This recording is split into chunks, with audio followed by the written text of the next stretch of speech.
여러분 안녕하십니까? 코로나19 통합 뉴스룸 5시 뉴스입니다.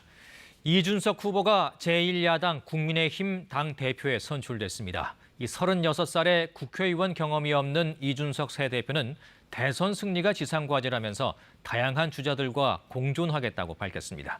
강푸른 기자입니다. 이준석 후보는 당원 투표와 일반 국민 여론조사 합산 결과 43.8%를 얻었습니다. 2위는 나경원, 3위는 주호영 후보였습니다. 승부를 가른 건 여론조사였습니다. 당원 투표에선 나경원 후보에 다소 뒤처졌지만 여론조사에선 이준석 후보 득표가 나 후보의 2배를 넘었습니다. 변화에 대한 국민들의 열망이 강하게 반영되었다 이렇게 보고요. 그만큼 대선 승리에 대한 절박함이 반영된 그런 어떤 결과다. 이준석 대표는 지상과제는 대선 승리라고 강조하고 다양한 대선 주자가 공존할 수 있는 당을 만들겠다고 밝혔습니다. 다른 생각과 공존할 자신이 있고 과거에 얽매이지 않을 그런 용기가 있습니다. 앞으로 우리는 수권 세력임을 보여줘야 합니다. 최고위원회는 조수진, 배현진, 김재원, 정미경 후보가 당선돼 여성 진출이 두드러졌고 청년 최고위원회는 김용태 후보가 당선됐습니다. 국회의원 경험이 없는 30대 대표의 출연은 보수정당의 혁신뿐 아니라 내년 대선, 한국 정치의 지형에도 영향을 미칠 것으로 전망됩니다. 문재인 대통령은 정치사에 길이 남을 큰일을 했다고 이 대표에게 전화로 축하를 건넸고 송영길 민주당 대표는 정치가 새롭게 변화하는 계기가 되기를 기대한다고 밝혔습니다. KBS 뉴스 강푸른입니다. 정부가 현행 사회적 거리두기 단계를 3주 더 연장하기로 했는데 단 다음 주부터는 스포츠 경기장 등 문화체육시설의 입장은 제한을 완화하기로 했습니다. 이 백신 접종은 우리 국민의 약 20%가 1차 접종을 마쳤습니다. 김지숙 기자입니다. 다음 주부터 스포츠 경기장과 대중음악 콘서트장의 입장 인원이 단계적으로 늘어납니다. 야구장과 축구장 등 실외 스포츠 경기장은 거리두기 2단계 지역에선 전체 관중의 30%까지, 1.5단계 지역은 50%까지 입장할 수 있게 됩니다. 100인 미만 제한 대상이었던 대중음악 콘서트장도 앞으로는 최대 4,000명까지 입장이 허용됩니다. 7월부터 새로운 거리두기 체계가 적용되고 휴가철이 도래하는 상황을 고려하여 다만 현재 적용 중인 수도권 2단계, 비수도권 1.5단계의 사회적 거리두기는 다음 달 4일까지 3주 더 연장됩니다. 5명 이상 사적 모임 금지도 계속 유지됩니다. 코로나19 유행이 크게 줄고 있지 않고 취약계층 예방접종이 끝날 때까지 관리가 필요하다는 판단 때문입니다. 지난 6주간 평균 확진자 수는 500명대 후반이며 감염 재생산 지수도 지난 4주간 1 내외를 유지하고 있어 오늘 0시 기준 코로나19 신규 확진자는 556명입니다. 이 가운데 서울과 경기에서 확진자가 370명 넘게 나왔습니다. 백신 접종도 속도를 내 어제 하루 동안 73만 3천여 명이 1차 접종을 받았습니다. 누적 1차 접종자는 1,056만 5천여 명이 됐는데 우리 국민 5명 가운데 1명이 백신을 한 번은 맞은 셈입니다. 고령자에게 접종 중인 아스트라제네카 백신의 경우 신청 인원에 비해 비축 물량이 부족한 상황입니다.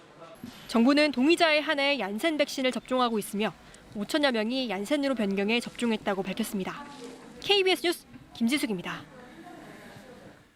국회가 코로나19 확진자 속출로 이틀간 모든 건물을 폐쇄하기로 했습니다. 어젯밤 민주당 안규백 의원에 이어 송영길 대표 보좌관 등이 추가로 확진 판정을 받으면서 민주당은 부동산 의총 등 모든 일정을 취소했습니다. 노태영 기자입니다. 어제 더불어민주당 안규백 의원이 코로나19 확진 판정을 받은 데 이어 송영길 대표 보좌관이 추가로 확진 판정을 받았습니다. 안 의원실 보좌진들도 오늘 확진 판정을 받았고 다른 의원실에 보좌관 1명도 감염이 확인돼 이틀 새 국회에서만 확진자가 5명 발생했습니다. 송 대표는 해당 보좌관과 밀접 접촉하진 않았지만 선제적 조치 차원에서 선별 검사를 받았고 음성 판정을 받았습니다. 민주당은 오늘 정책의원총회를 열고 종부세와 양도세 완화 방안을 결정하려 했지만 연기했습니다.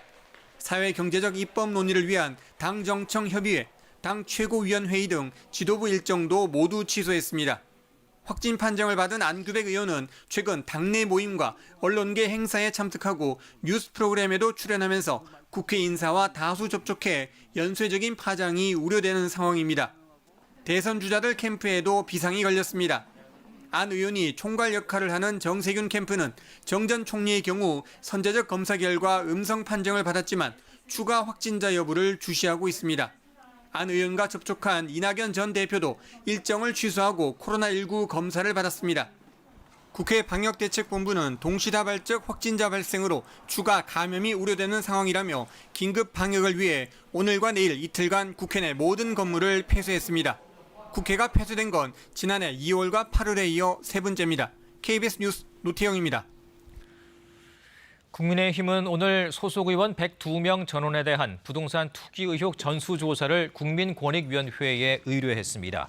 국민의힘은 소속 의원 102명 전원과 배우자, 직계 존 비속을 대상으로 부동산 취득 경위와 비밀 누설, 미공개 정보 활용 등 직권 남용 관련 사항을 조사해달라고 요청한 것으로 전해졌습니다. 국민의힘은 지난 9일 감사원에 전수조사를 의뢰했지만 감사원이 국회의원 직무감찰 권한이 없다는 입장을 밝히고 당내 비판까지 이어지자 권익위 조사 의뢰로 입장을 바꾸었습니다. 광주 철거 건물 붕괴 사고와 관련해 경찰이 불법 하도급 정황을 확인하는 등 수사에 속도를 내고 있습니다. 희생자 추모를 위해 마련된 합동 분향소엔 종일 시민들의 발길이 이어졌습니다. 양창희 기자입니다. 광주경찰청 수사본부가 붕괴 건물의 공사 관계자와 감리 책임자 등 7명을 입건하고 출국 금지 조치를 내렸습니다. 안전에 주의를 기울이지 않아 17명의 사상자를 낸 혐의입니다. 경찰은 특히 공사의 관리 감독을 맡은 감리 책임자 A씨를 오늘 불러 조사했습니다. 경찰은 앞서 A씨가 경찰 압수수색이 이루어지기 전 사무실에서 서류 등을 들고 나간 모습도 확인했습니다. 경찰은 A씨가 공사 감독을 소홀히 했는지 관련 증거를 없애려고 했는지 등을 조사할 계획입니다. 도급 계약을 맺은 업체가 또다시 하도급을 주는 이른바 불법 재하도급 정황도 드러나고 있습니다. 철거 계약을 맺은 업체와 실제로 공사를 한 업체가 다르다는 사실을 경찰이 확인한 겁니다. 경찰은 하도급 문제와 함께 철거 업체 선정과 인허가 과정도 들여다볼 계획입니다. 건설산업기본법상 재하도급 금지 규정 위반 여부, 시공사와 조합, 그리고 철거업체 간 계약 과정에서의 불법 행위가 있었는지. 광주 동구청에 마련된 합동 분향소에는 희생자들을 기억하는 친지들과 시민들의 발길이 이어졌습니다. 너무 이제 안타까운 사건이 일어나서는 안 될 사건이 일어나다 보니까 마음에도 너무 마음이 아프고 다시는 안 일어났으면 좋겠다는 생각이 듭니다. 박범계 법무부 장관과 안철수 국민의당 대표 등도 분향소를 찾아 고인들의 넋을 위로했습니다. KBS 뉴스 양창입니다. 감찰 무마 의혹과 자녀 입시 비리 등 혐의로 기소된 조국 전 법무부 장관의 재판이 반년 만에 다시 시작됐는데 조 전 장관 측은 두 혐의와 관련해 모두 사실이 아니라고 부인했습니다. 오늘 재판에선 피고인으로선 처음으로 조 전 장관 부부가 나란히 법정에 섰습니다. 이정은 기자입니다. 재판장 변경 등으로 6개월 만에 다시 열린 조국 전 법무부 장관의 자녀 입시 비리와 감찰 무마 의혹 재판. 재판에 앞서 조 전 장관은 짧게 입장을 밝혔습니다. 더욱 겸허한 자세로 공판에 임하겠습니다. 성실하게 설명하겠습니다. 감사합니다. 청와대 특감반의 유재수 전 부산 경제부시장 감찰을 무마했다는 의혹과 관련해서 조 전 장관 측은 공소 사실을 부인했습니다. 민정수석일 당시 감찰하지 말라는 얘기는 한 적이 없다고 반박한 겁니다. 또 민정실에서 유 전 부시장의 비위를 발견한 뒤 금융위에 통보해 직무를 다했음에도 검찰이 이를 감찰이 없었던 걸로 정리했다는 식으로 교묘하게 비틀어 표현했다고 주장했습니다. 검찰이 아무거나 걸리라는 식의 투망식 공소사실로 죄를 구성해 방어하기 어렵다고도 토로했습니다. 오후까지 이어진 재판에선 조 전 장관과 정경심 교수가 나란히 출석했고 자녀 입시 비리 혐의에 대한 입장을 밝혔습니다. 변호인은 조 전 장관이 자녀들 입시 관련 서류에 허위 내용을 적은 적이 없고 아내 정 교수 또한 이런 일에 관여한 바 없다며 검찰 논리를 반박했습니다. 그러면서 검찰이 사실이 아닌 내용으로 부당하게 죄를 물으려고 한다고 주장했습니다. 한편 감찰 무마 혐의로 함께 기소된 박형철 전 반부패 비서관은 코로나 확진자 밀접 접촉으로 오늘 재판에 참석하지 못했습니다. KBS 뉴스 이정은입니다. 인사검증을 담당하는 청와대 민정수석실이 이용구 전 법무부 차관의 택시기사 폭행 사실을 파악했는데도 차관에 임명된 사실이 KBS 취재 결과 확인됐습니다. 경찰 진상조사단도 이전 차관과 통화한 청와대와 법무부 관계자들을 조사했지만 수사 외압과는 상관이 없다고 결론 내렸습니다. 방준원 기자입니다. 법무부 차관이 되자마자 택시기사를 폭행한 사실이 드러나 논란이 됐던 이용구 전 차관.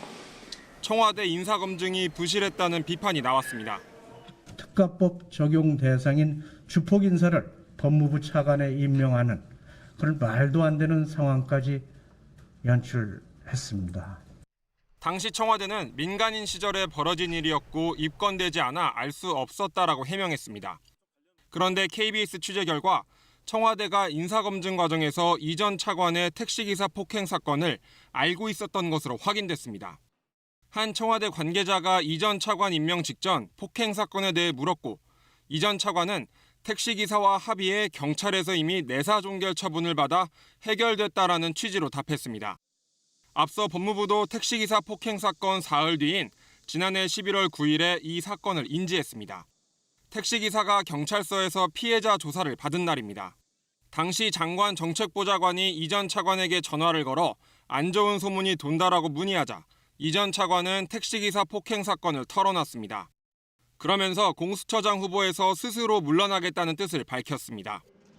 이 같은 사실은 추미애 당시 법무부 장관에게 보고됐고 이전 차관은 당일 공수처장 후보자 명단에서 제외됐습니다. 경찰 진상조사단은 이용구 전 차관의 통화 내역에서 당시 법무부 정책보좌관과 청와대 관계자의 연락처를 확보해 어떤 대화를 나눴는지 알아본 것으로 확인됐습니다. 하지만 경찰은 이들이 수사 담당자들에게 외압을 행사했다고 의심할 만한 정황은 없었던 것으로 보고 조사를 마무리했습니다. 청와대 고위 관계자는 수사 중인 사항에 대해선 입장을 말할 수 없다고 밝혔습니다. KBS 뉴스 방준원입니다. 남성 1,300명의 알몸 영상을 불법 녹화해 유포하고 판매한 29살 김영준이 검찰에 넘겨졌습니다. 경찰의 신상 공개 결정으로 오늘 처음 카메라 앞에 섰는데 김 씨는 단독 범행이고 공범은 없다고 주장했습니다. 전현우 기자입니다. 경찰서 유치장에 수감 중이던 29살 김영준이 모습을 드러냅니다. 포토라인에 선 김 씨는 단독 범행이었다고 주장했습니다. 혼자 하신 겁니까? 공범 있습니까? 저 혼자 했습니다. 영상 녹화를 왜 했느냐는 기자들의 질문에는 죄송하다고만 답했습니다. 네, 영상 녹화 왜 하셨습니까? 피해자분들께 정말 죄송하다는 말씀 드리고 싶고요. 그냥 앞으로 반성하면서 살겠습니다. 경찰은 지난 9일 이번 사안이 무겁고 재범 방지를 할 필요가 있다며 김영준의 신상 공개를 결정했고 김 씨는 오늘 처음 카메라 앞에 섰습니다. 호송차를 탈 때까지 마스크는 내리지 않았고 범죄 수익을 어디에 썼는지도 밝히지 않았습니다. 김 씨는 2013년 11월부터 최근까지 남성 1,300여 명의 알몸 영상 등을 불법 녹화해 유포하고 판매한 혐의를 받습니다. 피해자 가운데 39명은 어린이와 청소년이었습니다. 김 씨의 집에선 불법 촬영 영상물 2만 7천여 개가 발견됐습니다. 김 씨는 또 어린이와 청소년 7명을 자신의 집이나 모텔로 유인한 뒤 유사 성행위를 시키고 이를 촬영한 혐의도 받고 있습니다. 피해자의 신고로 4월부터 수사에 착수한 경찰은 지난 3일 김 씨를 체포했습니다. 경찰은 김 씨가 제작한 영상물을 다시 유포하거나 구매한 사람들도 수사하고 있습니다. KBS 뉴스 전현우입니다. 코로나19 소식입니다. 경기도에서는 173명의 신규 확진자가 나왔습니다. 기존에 있던 집단 감염 사례에서 추가 확진자가 계속 나오고 있습니다. 황진우 기자가 보도합니다. 경기도에서는 오늘 0시까지 모두 173명이 코로나19 신규 확진자로 판정됐습니다. 이 가운데 해외 유입 사례 1명을 제외한 172명이 지역 감염 사례입니다. 최근 10일 동안 발표된 1일 신규 확진자의 평균값인 177명과 비슷한 수준입니다. 성남에서 23명이 나왔고 그동안 한 자릿수를 유지해왔던 남양주에서 16명, 안양시에서 12명이 나왔습니다. 기존 집단 감염 사례의 추가 확진 현황을 보면 우선 화성시의 유치원 어린이집과 관련해 아동 3명이 추가 확진돼 누적 확진자가 23명으로 증가했습니다. 또 부천시 레미콘 업체 사례에서는 직원 등 3명이 더 감염돼 지난 7일 확진자가 처음 발생한 뒤 모두 15명의 확진자가 나왔습니다. 안성의 농수산물 물류센터 사례에서는 1명의 확진자가 더 나와 누적 확진자가 31명으로 늘었습니다. 집단 감염 사례로 분류하지 않은 소규모 연쇄 감염 사례가 99명으로 57.2%고 감염 경로가 확인되지 않은 사례는 60명으로 34.7%입니다. 사망자는 2명 늘어 경기도의 코로나19 누적 사망자는 645명이 됐습니다. KBS 뉴스 황진우입니다. 주요 7개국 G7 정상들이 양국에 모였는데 이 자리에서 코로나19 백신 기부 논의가 진행 중입니다. 미국이 앞서 5억 회 분량을 저소득 국가들에게 제공하겠다고 공언했는데 각국의 추가 규모와 방식에 관심이 모아지고 있습니다. 워싱턴 김기현 특파원입니다. 조 바이든 미국 대통령이 내년 상반기까지 코로나19 백신 5억 회 분량을 전 세계 빈곤국에 기부하겠다고 밝혔습니다.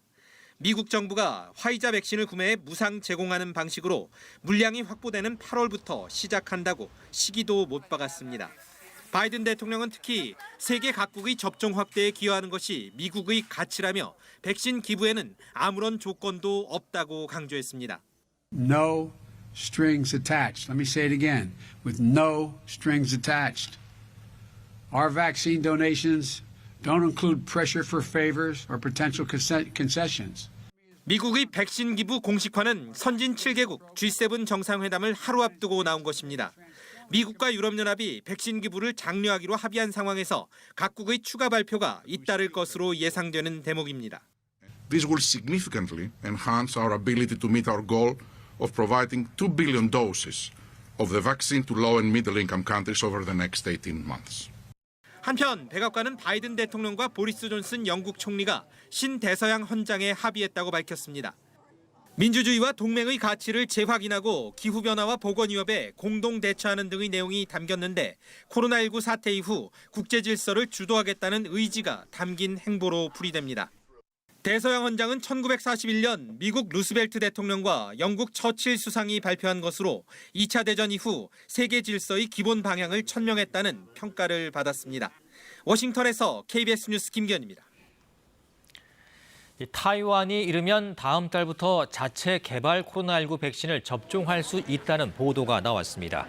자유시보 등 타이완 매체들은 백신 개발 업체 가오드안이 조만간 자체 개발 코로나19 백신에 대한 긴급 사용 승인을 신청할 것이라고 보도했습니다. NVC 백신으로 명명된 코로나19 백신은 4천여 명 대상의 2차 임상시험에서 예상보다 좋은 결과가 나왔으며 긴급 사용 승인이 순조롭게 이루어지면 다음 달부터 접종이 가능하다고 현지 매체들은 보도했습니다. 미국의 5월 소비자 물가가 지난해 같은 기간 대비 5%가 올라 13년 만에 가장 높은 상승폭을 기록했습니다. 인플레이션 우려도 있지만 물가 상승이 일시적이라는 데 무게를 두고 미국 증시는 올랐습니다. 워싱턴에서 김양순 특파원입니다. 지난달 미국의 소비자 물가 지표가 지난해 같은 기간 대비 5% 올랐다고 미 노동부가 밝혔습니다. 이는 2008년 8월 소비자 물가 지수가 5.4% 상승한 이후 거의 13년 만에 최고치입니다. 특히 중고차와 트럭 가격이 4월보다 7.3% 급등하며 소비자 물가 지수 상승을 견인했습니다. 전문가들은 코로나 백신 접종으로 경기가 회복되는 국면에서 수요가 급증한 반면 노동력이 부족한 것이 소비자 가격 상승을 불러왔다고 분석했습니다. People are going out to retail and enjoying behaviors that they used to. That created a really strong surge in demand, and there just weren't the drivers to keep up with that demand, and so that's when you see the high prices. 일각에선 인플레이션 우려가 제기되는 가운데 미 연방준비제도 이사회는 최근 물가 상승을 일시적인 것으로 보고 있습니다. 연준은 코로나로 1년 넘게 침체된 경기가 회복되고 있는 과정이라며 고용이 개선되고 저소득층까지 경기 회복이 확산될 때까지 완화된 통화 정책을 유지한다는 입장입니다. 미국 증시는 소비자 물가지수 상승폭을 일시적 급등으로 받아들여 S&P 500 지수가 사상 최고치를 기록했고 다우와 나스닥 모두 상승 마감했습니다. 올해 물가 상승은 지난해 코로나19 봉쇄 조치로 인해 소비가 사실상 바닥이었던 것에 대해 이른바 기저효과로 예상됐었습니다. 앞으로 물가 상승의 속도와 정도에 따라 연준의 대응이 달라질 것으로 보입니다. 워싱턴에서 KBS 뉴스 김양순입니다. 서울 아파트 매매 수급 지수가 지난주보다 높아졌습니다. 한국부동산원은 이번 주 서울 아파트 매매 수급 지수는 107.8로 지난주 104.6보다 3.2포인트 높아졌다고 밝혔습니다. 매매 수급 지수는 100을 넘어 높아질수록 매수 심리가 강하다는 뜻입니다. 특히 강남, 서초, 송파, 강동구 등 동남권은 이번 주 112.6으로 지난주 대비 2.5포인트 올라 2019년 12월 이후 1년 5개월 만에 가장 높았습니다. 이주열 한국은행 총재가 국내 경기 회복세 지속을 전제로 금리 인상을 통한 통화 긴축 가능성을 다시 한번 시사했습니다. 이주열 총재는 오늘 한국은행 창립 71주년 기념사에서 우리 경제가 예상보다 빠르게 회복되고 있다면서 현재의 완화적인 통화 정책을 향후 적절한 시점부터 질서 있게 정상화해 나가겠다고 밝혔습니다. 이 총재는 코로나19 전개 상황, 경기 회복의 강도와 지속성, 그리고 금융 불균형 누적 위험 등을 점검하면서 조정 시기와 속도를 판단하겠다면서 경제 주체들과 사전에 충분히 소통함으로써 충격 없이 대비할 수 있도록 하겠다고 덧붙였습니다. 중국이 서방 세계의 각종 제재와 간섭에 맞서겠다며 반외국 제재법을 만들었습니다. 신장 인권 문제나 홍콩 보안법 등을 이유로 중국 기업에 제재를 하는 서방 국가에 맞대응하겠다는 건데 우리 기업들의 피해가 우려됩니다. 베이징에서 김민성 특파원입니다. 지난해 차이나 모바일과 화웨이 등 중국 31개 업체가 미국의 제재를 받았습니다. 최근엔 중국 방산 기술업체 28곳이 새 제재 대상에 올랐습니다. 중국은 서방 국가들이 인권 문제 등 정치적 필요에 따라 자국 기업과 관리들을 제재한다며 강한 불만을 터뜨리고 있습니다. 이에 따라 중국 최고 입법기구인 전인대 상무위원회가 서방의 제재에 맞설 반외국 제재법을 통과시켰습니다. 为中国依法反制外国歧视性的措施提供有力的法治保障和支撑。 반외국 제재법에는 서방 국가 제재에 동조하는 기업과 개인에 대해 비자 발급이나 입국을 거부하고 추방, 자산 압류 등을 할 수 있도록 했습니다. 더욱이 해당 기업이나 개인은 물론 배우자나 친인척까지도 제재를 확대하는 내용도 포함됐습니다. 또한 서방 국가의 제재를 받는 중국 기업이나 개인들은 재판을 청구하거나 손실배상도 요청할 수 있도록 했습니다. 보복 제재가 현실화되면서 중국에서 활동하는 우리나라는 물론 미국 등 서방 기업들은 앞으로 타격이 불가피할 전망입니다.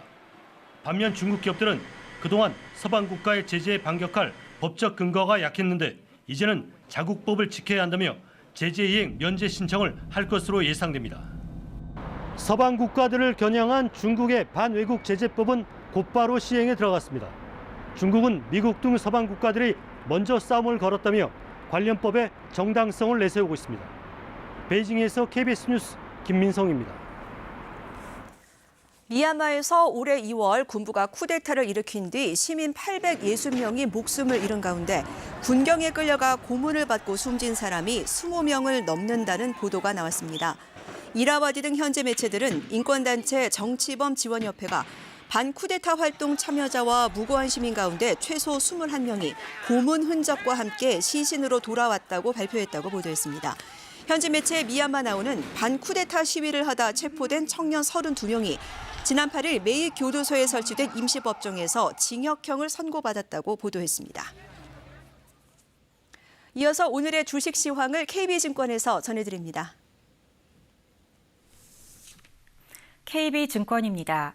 코스피가 미국 증시 훈풍의 영향으로 사상 최고치를 눈앞에 두며 이틀 연속 상승 마감했습니다. 코스닥은 외국인과 기관의 매도세에도 개인이 매수에 나서면서 990선에 안착했습니다.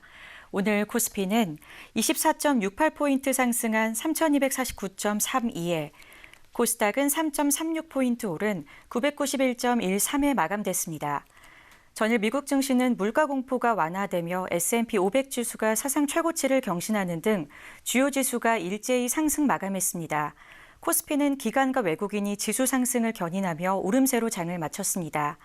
전일 미국 기술주가 일제히 반등한 영향으로 국내 배터리 3사의 주가가 동반 강세를 보이며 삼성 SDI가 4% 넘게 상승했고 SK텔레콤이 기업 분할과 주식 액면 분할 소식에 이틀 연속 상승 마감했습니다. 또 카카오가 자회사의 사업 확대 소식에 닷새 연속 종가 기준 신고가를 경신했습니다. 반면 코스닥에 신규 상장한 LB루셈이 거래 첫날인 오늘 15% 넘게 급락했습니다. 오늘 원달러 환율은 5원 내린 1110원 80전에 거래를 마쳤습니다. 지금까지 KB증권이었습니다. 남해안과 제주도에는 비가 계속되고 있습니다. 앞으로 제주도는 저녁까지, 영남 지역에서는 오늘 밤까지 5mm 안팎의 비가 더 내릴 것으로 보입니다. 그 밖에도 경기 북부, 강원 영서, 영남 내륙에서는 산발적으로 빗방울이 떨어지는 곳이 있겠습니다. 주말인 내일은 맑은 하늘을 회복하겠습니다. 내리쬐는 태양 아래 기온도 높게 오르겠는데요. 서울의 경우 내일 낮 기온이 30도로 오늘보다 7도 정도 높겠고 그 밖의 지역에서도 기온이 30도를 웃돌면서 날이 덥겠습니다. 오늘보다 낮 기온 2도에서 6도가량 높을 것으로 보입니다. 오늘 내린 비 때문에 대기 중에 습도가 올라 있습니다. 때문에 밤부터 내일 아침까지 안개가 짙게 끼는 곳이 많겠는데요. 가시거리가 200m 이하로 짧아지겠습니다. 앞차와의 거리 넉넉하게 두시고 내일 아침 운전하시는 분들은 안전운전 하셔야겠습니다. 이후에는 고기압의 영향권에서 전국이 대체로 맑겠습니다. 하지만 오늘 높게 오른 기온 때문에 대기가 불안정해지면서 전북 동부에서는 오후부터 저녁 사이에 소나기가 지나는 곳이 있겠습니다. 내일 아침 기온입니다. 서울이 19도, 청주, 광주 20도, 대구 21도 등으로 오늘보다 조금 낮겠습니다. 낮 최고 기온은 서울, 청주, 광주 30도, 대구는 31도까지 오르면서 오늘보다 2도에서 6도가량 높겠고요. 기온뿐만 아니라 내일은 맑은 하늘이 이어지면서 자외선 지수도 높게 나타나겠습니다. 외출하실 때 모자나 선글라스 꼭 챙기시는 것이 좋겠습니다. 바다의 물결은 제주 먼바다 그리고 동해 먼바다에서 2, 3m로 높게 일겠습니다. 일요일에도 대체로 맑은 날씨가 함께 하겠습니다. 다만 대기 불안정으로 남부 내륙에서는 소나기가 내릴 가능성이 있습니다. 그리고 다음 주 중반까지는 맑은 날씨가 계속되고 날이 덥겠지만 후반쯤 그러니까 목요일쯤에는 비 예보 나와 있습니다. 날씨였습니다. 코로나19 통합 뉴스룸은 7시 뉴스에서 이어집니다. 시청해주신 여러분 고맙습니다.